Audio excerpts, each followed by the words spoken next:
Assalamu alaikum. Um, Viewers, hope you are good and waiting for my new video. Today, I picked a topic regarding education system because many of you wants to understand or know about Danish education system. What is that? I know this is little complex because we don't have this kind of system in Pakistan and maybe in India as well, because every country has own education system. So like in Pakistan there is a matriculation, then there is a fine arts, then there could be a BSc, FSc, then BSc, and then the most higher degrees. So here in Denmark the system is little different and their names are little different, so sometimes a person can get confused about all these things. But I think that this is also very easy to understand that when they count years of education, it's almost the same. So for us सबसे ज़्यादा important है कि हम जो है अपने जो aim है, हमारा फोकस्ड एरिया है, that is to learn Danish language. So Danish language जो है उसका एक अपना criteria. So for doctors and nurses, the recommended Danish learning language is Kovidansk. So that means that level 3 is very important to start with it. And usually highly qualified professionals, they are taking those in third level. And if that is third level, that is equal to their NINE class.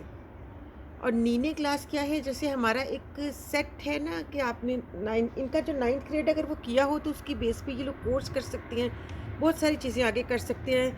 सो इन नीने अगर किया हो जो इसके equal है तो उस पर हमें बहुत आसानियाँ हो जाती हैं कि आप किसी हेल्थ केयर असिस्टेंट या इस तरह के किसी भी कोर्स में जब एडमिशन्स ले सकते हैं.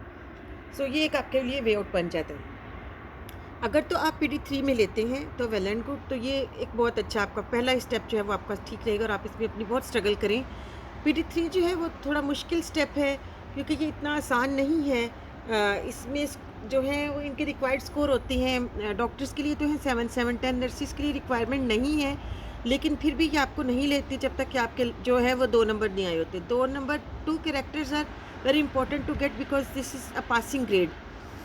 और 2 कैरेक्टर्स जो हैं वो भी लेने itself is too difficult because it's just like criteria for IELTS और OET. सो अगर आप राइटिंग की बात करें तो आपको राइटिंग में मार्क्स लेने होते हैं, आपको रीडिंग में लेने हैं, आपको स्पीकिंग में लेने हैं. फिर उनका एक जो है वो एक क्राइटेरिया बनता है कि क्या वो 2 में फॉल कर रहे हैं कि नहीं. सो ये थोड़ा सा जब आप एंटर होंगे सिस्टम में तब इम्पॉर्टेंट होगा आपके लिए समझना भी. फ़िलहाल वहाँ से आपको ये है कि आपने PD3 में एडमिशन लेना है. सबसे पहले आपकी ये कोशिश होनी चाहिए. If in case you will not be able to pass your English test which is prerequisite to go into PD3, तो उस सूरत में आपके लिए होता है कि आप PD2 में वो आपको एडमिशन देते हैं. PD2 is also way of getting Danish education, लेकिन ये थोड़ा सा उससे आसान होता है और थोड़ा सा लेवल इसका स्लो होता है.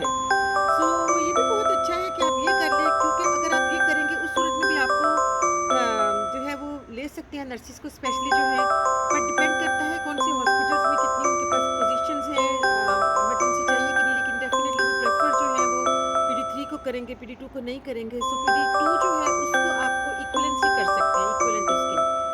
सो उसकी इक्वलेंसी लेने के लिए PD2 करने के बाद आपको थोड़ा सा समझना पड़ेगा कि PD2 की भी ली जा सकती है, लेकिन उसके लिए आपको इनके एक नीने क्लास करनी पड़ेगी. नीने का मतलब होता है कि आपको 6 मंथ स्टार्टर लेंगे और फिर उसके बाद आपको नीने में देंगे एडमिशन, जो 1 साल लगेगा और टोटल 1.5 ईयर होगा. और जब ये होगा तो फिर आपका PD3 की इक्विवेलेंसी या नीने की इक्विवेलेंसी होगी. तो ये तीनों चीज़ें एक बन जाएंगी, अदरवाइज़ आपका PD2 जो इनसे लो ही रहेगा हमेशा. और इसके अलावा अगर आप PD2 करते हैं और नीने लेना चाहते हैं तो फिर एक ग्रेटिस एजुकेशन होती है, फ्री एजुकेशन, जो इनके सभी एरियाज़ में करवाई जाती है. उसको FVU कहते हैं. FVU जो है वो एक प्रिपरेशन होती है आपको एडल्ट एजुकेशन के लिए. और अगर आप FVU की 4 ट्रिन्स कर लेते हैं, 4 लेवल कर लेते हैं, उसके मॉड्यूल्स कर लेते हैं, तो उसकी जो इक्वलेंस है वो भी नीने की इक्वल हो जाएगी. सो पहला तो ये कि PD3 करें. दूसरा ये कि अगर आपने PD2 कर लिया है तो आप जो है वो नीने में एडमिशन लें और इसकी ये इक्वल हो जाएगा आपका. अगर आप PD2 करके नीने नहीं करना चाहते तो आप FEU में चले जाएँ और उसकी 4 ट्रिन्स करेंगे तो आप जो है वो नीने के इक्वल हो जाएँगे, PD3 के इक्वल हो जाएँगे, ठीक है? तो ये 3 वेज़ थे। चौथा ये है कि आप प्राइवेटली दें, ठीक है? आप प्राइवेटली जो है वो PD3 का जो है वो कोशिश करते रहें। जिस तरह के मैं अगर अपना बताऊँ तो मैंने PD2 भी कर लिया, PD3 भी कर लिया हुआ है और मैंने FEU की ट्रिनिट भी कर ली थी, मैंने मैथमेटिक की भी ट्रिनिट की और मेरे से जितना हो सका मैंने वो ट्राई किया, लेकिन ये है कि उसका फ़ायदा ये हुआ कि चूँकि मैं PD3 जो है वो मैंने प्राइवेटली दिया है, मैं जो है उसके मॉड्यूल्स में से एक मॉड्यूल को मैं नहीं क्लियर कर पाई थी जिसकी वजह से मुझे PD2 में जाना पड़ा। सो मैंने अपनी स्टडी को छोड़ा नहीं और मैंने उसके PD2 इसलिए किया कि मैं सिस्टम में से कुछ करके निकलूँ और एटलीस्ट मेरी कोई क्वालिफ़िकेशन हो जाए, एजुकेशन हो जाए डैनिश। और PD3 जो है वो चूँकि मेरा पाथ ही PD3 था, फ़ोकस्ड एरिया ही वो था, सो मैंने उसको प्राइवेटली प्रिपेयर किया और मैंने उसको पास कर लिया।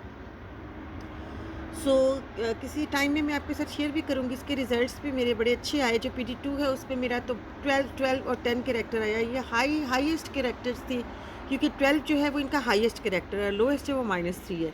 सो PD2 में तो मेरे बहुत हाई कैरेक्टर्स आए। PD3 जो है it was quite difficult and specially when you are giving exams as a private student.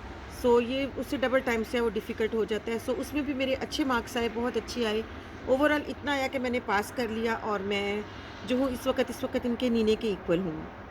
So ये थोड़ा-सा कॉम्प्लेक्स होगा। सो खुदा ना ख़्वास्ता अगर आप कहीं ड्रैग हो जाते हैं, कुछ प्रॉब्लम हो जाता है तो आप इस वीडियो को दोबारा देख सकते हैं ताकि आपको रिवाइज़ हो जाए कि किस तरह से इनके सिस्टम को जो है वो हम हैंडल कर सकते हैं अगर एजुकेशन में हमें प्रॉब्लम आता है। I hope you will get help from this video and this is a humble request to like, share and subscribe my channel and also give others, so I hope that it will help all of you in future. Thank you so much.